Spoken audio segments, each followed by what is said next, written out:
እና ምስጋና ሁሉ ጊዜ ለምንሰብከው ለጌታ ለኢየሱስ ይሁን። እግዚአብሔር የተመሰገነ ይሁን። ዛሬ ቀኑ 30 ነው፣ 4ኛው ወር 2018 ሕያው ክብር ሊፈጸም የመጨረሻው ቀን ማለት ነው።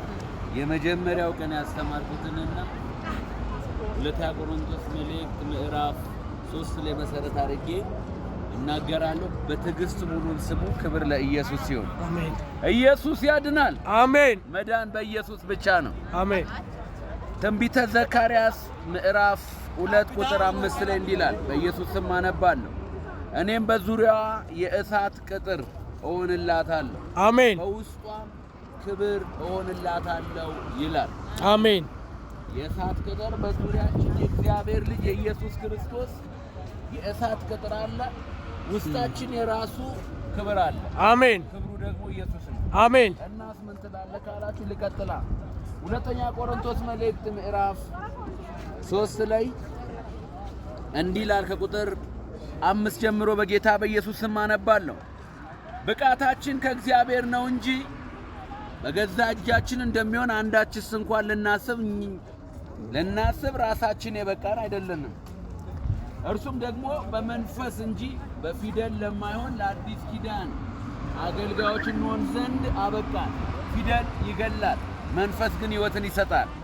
ዳሩ ግን የእስራኤል ልጆች ስለዚያ ስለተሻረው ስለ ፊቱ ክብር የሙሴን ፊት ትኩር ብለው መመልከት እስኪሳናቸው ድረስ በፊደላት በድንጋይ ላይ የተቀረጸው የሞት አገልግሎት በክብር ከሆነ የመንፈስ አገልግሎት ይልቁንም በክብር አይሆንምን? የኩነኔ አገልግሎት ክብር ከሆነ ይልቅንስ የጽድቅ አገልግሎት በክብር አብዝቶ ኩነኔ አገልግሎት ክብር ከሆነ ይልቅ የጽድቅ አገልግሎት በክብር አብዝቶ ይበልጣልና ያ የከበረ እንኳን እጅግ በሚበልጠው ክብር ምክንያት በዚህ ነገር ክብሩን አጥቷል። ያ ይሻር የነበረው በክብር ከሆነ ጸንቶ የሚኖረው እጅግ ይልቅ በክብር ሆኗልና እንግዲህ እንዲህ ያለ ተስፋ ካለን እጅግ ገልጠን እንናገራለን። የዛ ይሻር የነበረው መጨረሻን ትኩር ብለው የእስራኤል ልጆች እንዳይመለከቱ በፊቱ መጋረጃ እንዳደረገ እንደ ሙሴ አይደለንም። ነገር ግን ሐሳባቸው ደነዘዘ። ብሉይ ኪዳን ሲነበብ ያ መጋረጃ ሳይወሰድ እስከ ዛሬ ድረስ ይኖራል፣ በክርስቶስ ብቻ የተሻረ ነውና። እስከ ዛሬም ድረስ የሙሴ መጻሕፍት በተነበቡ ጊዜ ሁሉ ያ መጋረጃ በልባቸው ይኖራል። ወደ ጌታ ዘወር ባሉ ጊዜ ሁሉ መጋረጃው ይወሰዳል። ጌታ ግን መንፈስ ነው። የጌታም መንፈስ ባለበት በዚያ አርነት አለ። እኛ ሁላችን በመጋረጃ በማይከደን ፊት የጌታን ክብር እንደ መስታወት እያብለጨለጭን መንፈስ ከሚሆን ጌታ እንደሚደረግ ያንን መልክ እንመስል ዘንድ ከክብር ወደ ክብር እንለወጣለን። አሜን። ክብር ወደ ክብር እንለወጣለን። አሜን። 30ንም ቀን በዚህ ቦታ የእግዚአብሔር ልጅ ክብር የሆነውን ኢየሱስን ተናግረናል እና ከክብር ወደ ክብር መለወጥ የኛ ዕጣ ፈንታ ሆኗል። አሜን። ክብር ለሞተልን ከክብር ወደ ክብር ለሚለውጠን ጌታ ይሆንላለው።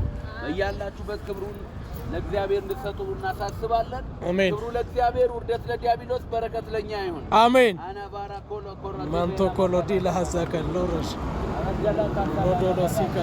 ይህንን አቅምና ይህንን ኃይል ይህንን ብቃት የሰጠን ጌታ እግዚአብሔር የትኛውንም አይነት የዲያብሎስን ወጥመዶች ሰባበረ። አሜን። የትኛውንም አይነት የዲያብሎስን ምሽጎች አፈራረሰ። አሜን። ኢየሱስ ክርስቶስም ታምራትና ድንቅ ምልክት በሕይወታችን ሁሉ ይሁን። አሜን። የረዳን የሰጠን ጌታ ኢየሱስ ተባረክ። አሜን። ምሕረት በዝቶልናል። ተባረክ። አሜን። አሜን። ተሸፈንን። አሜን። አሜን። ኢየሱስ ያድናል። ክብር ለኢየሱስ ይሁን። ኢየሱስ ጌታ ነው። አሜን። ከኔ